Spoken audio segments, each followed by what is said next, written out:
Greetings. Greetings, YouTube people, and people in general, people of the world. Hi. It's been a minute. It's been a few. So let me take the time to just say, hi to you, and may you, your family, your friends, your aspirations, your home, your plants, your animals, the things that you care deeply for, things that matter to you, be supported and uplifted. May you be supported and uplifted. Hi. So,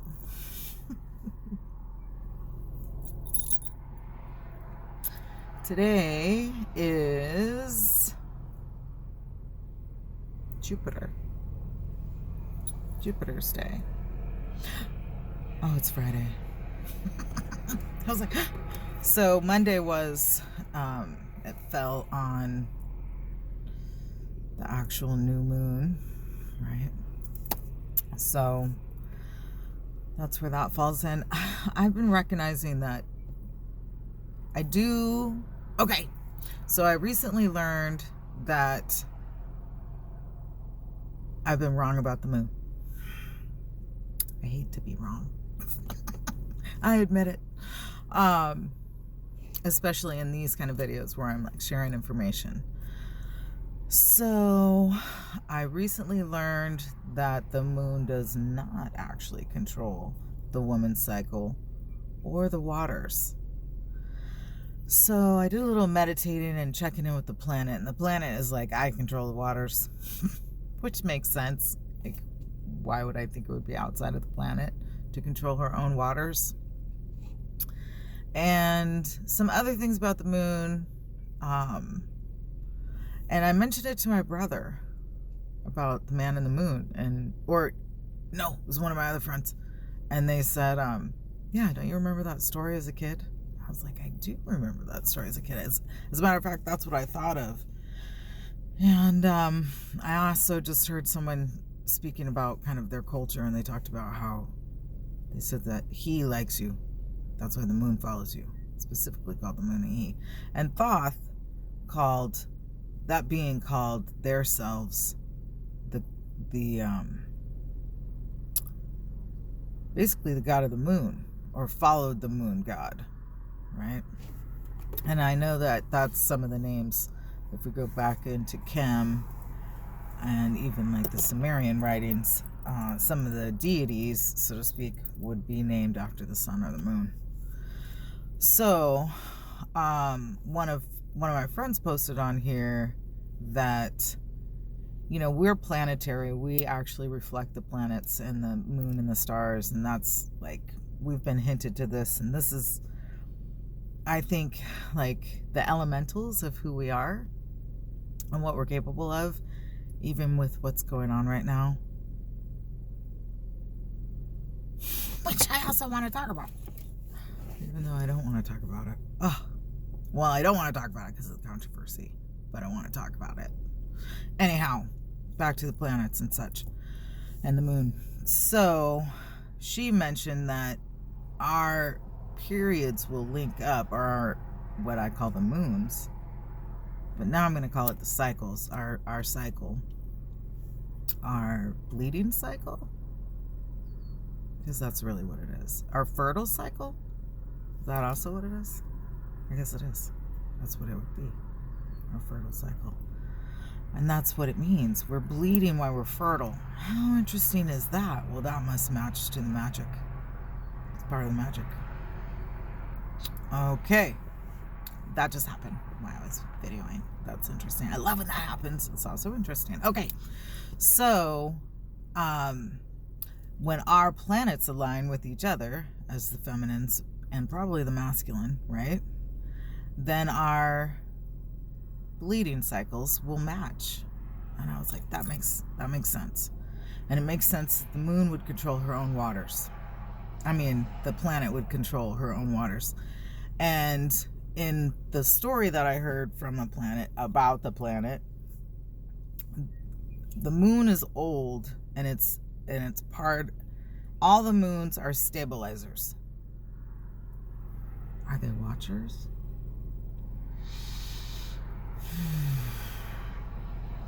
I feel like I go through this like flow of like metaphysical to more earthly. I want to stop calling it 3D, 4D, 5D, that kind of stuff, because not stop calling it, just look at how we speak about those things, because for my own brain, I can imagine what beyond 3D looks like, because of dreams, because of intuition. That's definitely between 4 and 5D. When it gets higher than that, or if you are actually, visually or audibly clairvoyant, or clairsentient, so to speak, then you would always be fluctuating between those vibrations, I think. And then I think that's something that is also part of the natural compensation. So, that's my newest news as far as the planets go. But I'm still feeling the connection between the 9 planets, even though I know there's technically more, right? I think there were 13 originally. And we hear about Planet X or Nibiru, and then we hear about the Anunnaki. And when I check in with the planet and ask about all that stuff, this is what she's mostly been telling me lately. Like, health.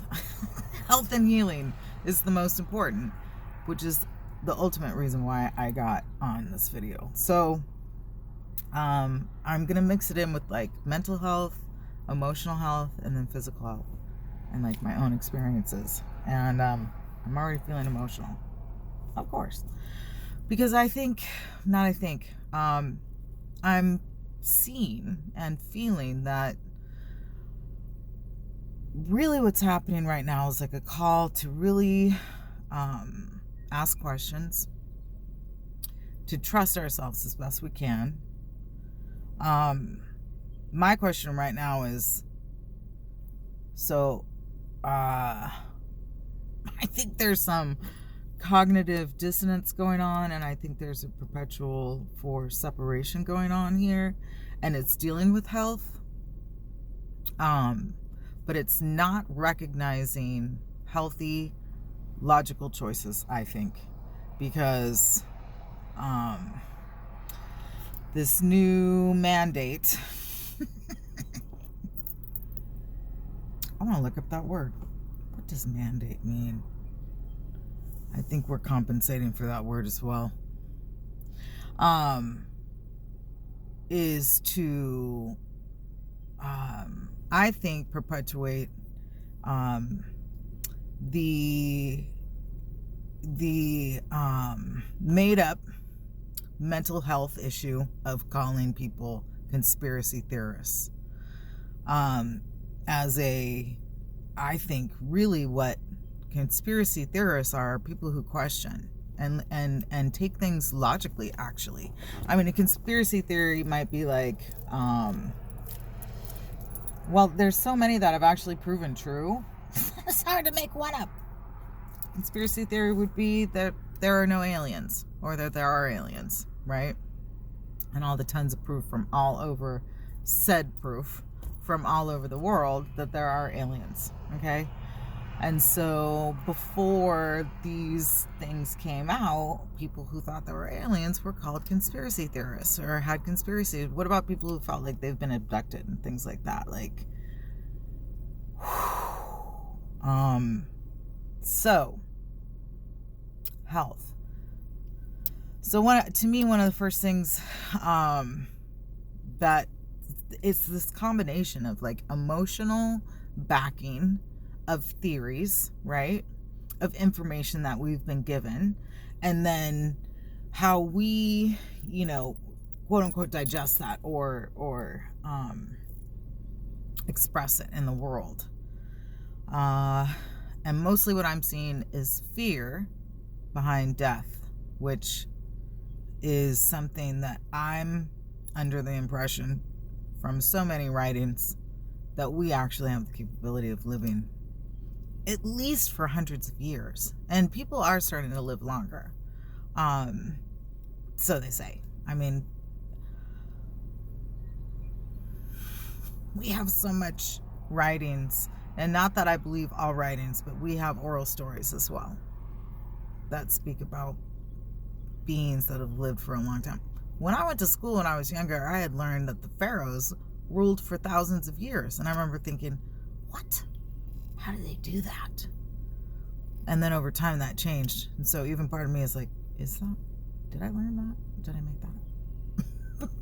And I think that that's also part of the system, because you've definitely seen things change if you remember certain things, and stories change. It's like the original reason why George Floyd was arrested supposedly was a $20 check, and then it turned into a $20 bill, right? How many people remember that? I don't know if people remember that. But what became curious to me is, what's the significance of 20? And there is one. It's part of a vibration. So, with the healing, okay. So in my own personal experience, I believe that I have trouble admitting it was an abusive relationship, emotionally and psychologically abusive. And what it showed me is my own internal psychological abuse that I learned, patterned myself, how to make the changes to shift that as best I can with practice. And then I started bringing in things that I used to do before the relationship. So I shared with you all that I started walking. I started yoni steaming, which wasn't something I had done before, but focusing on healing the womb, because I knew that there is this connection to our families, and that there's this, for me specifically, it took me years, and I'm still working on it, loving my womb. Because in my generation and the generations before, loving your womb, loving your cycle, loving your odors, loving that we actually continue to, go to school, work, take care of others while we're often have gone through something. Or even if you're in the moment of having your cycle and you have any kind of pain or anything like that. I mean, between tampons and the pill and, oh my goodness sakes, the IUD and all the different drugs that have come out, the womb, so much healing. And so, and then certain foods that help the bodies. And that was one of the weirdest things, was like I didn't really know what I wanted to start eating again. So I just started with walking because I had seen that walking had helped. And then, of course, if you can't afford it, getting, massage and body work. Or if you can't afford it, massaging your own self and doing the best that we can to massage our own bodies. And then again, I noticed it just keeps happening, is certain spots in the body where there's this actual physical pain in the muscle, and some of the joints and areas like that, allowing the pressure at the point, let the emotion show up, cry. Sometimes it's for a little while, sometimes it's just a few tears, and then completely gone is the pain. It still surprises me. It surprises me like Reiki surprised me. It surprised me like walking surprised me.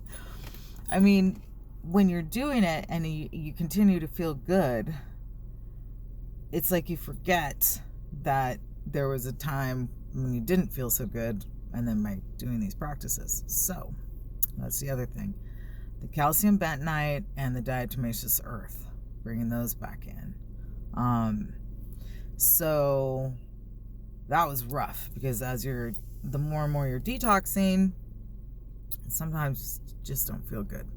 And the body also needs a rest, because it's like repairing itself. So once a day on an empty stomach, I mix up some, well, I have it already mixed, calcium bentonite and diatomaceous earth. And then I've been drinking again the moringa. I got some almond milk, which I totally missed. Oh, it's so delicious. And some juices, grounding, earthing, and doing a lot of writing, and then following through with certain things that need to be taken care of, kind of like career-wise and financially, and staying up on that has been really good. And then also practicing, like, really sticking to my boundaries and recognizing where I might not be able to stick to my boundaries, because I've noticed one of my patterns is, as I start feeling better, I start thinking I don't need to pay attention. Not that I don't need to pay attention, but it's like, maybe when I come up on the energy of someone or something, so to speak, situation that isn't really my energy, I will forget, kind of, and take on that energy, and then I'll recognize, like, oh, this actually isn't mine, and how to help myself let go of it. But that's been kind of something I recognize. And then even re-engaging with maybe family or friends that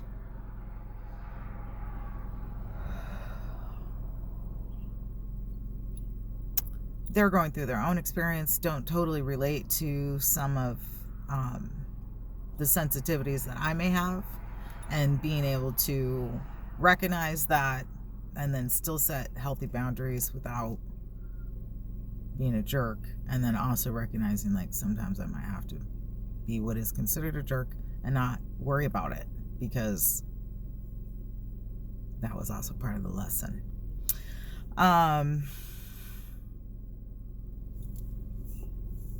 What else is there? Calcium bentonite in my hair.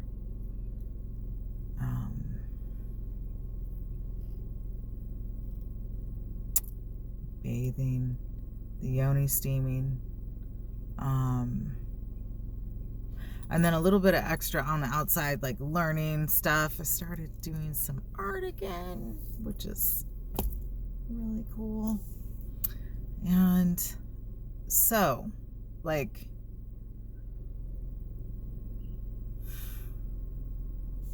it's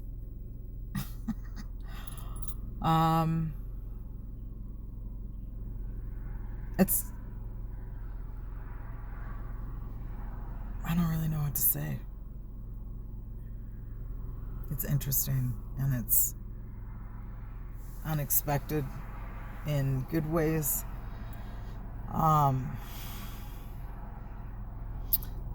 Yeah, like, I really do think we're capable of healing ourselves in so many ways, and avoiding kind of like masked confusion. So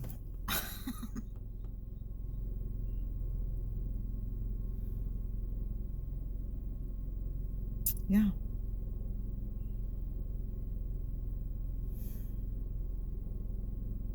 And dancing again. Doing the dancing again. Getting stronger in the body. I feel stronger in my mind.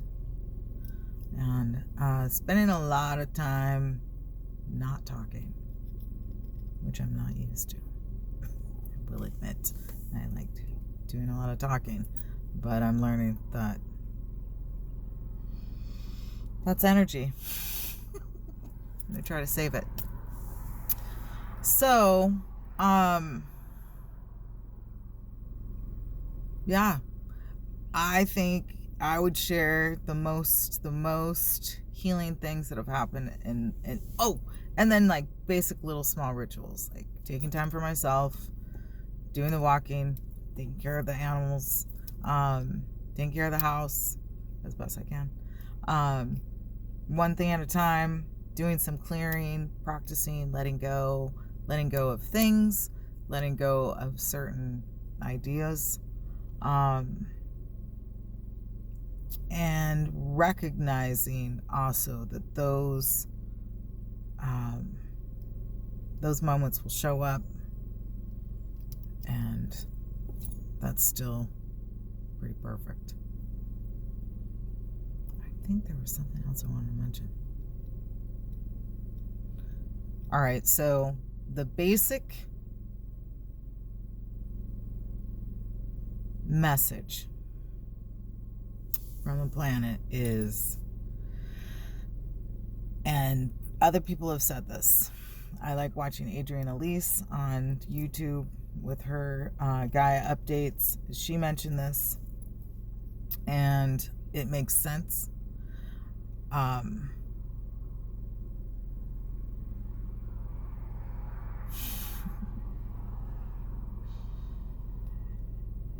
Don't give up. Don't give up. My saying is, if they can do it, we can do it. If they can do it, we can do it. If they can do it, we can do it.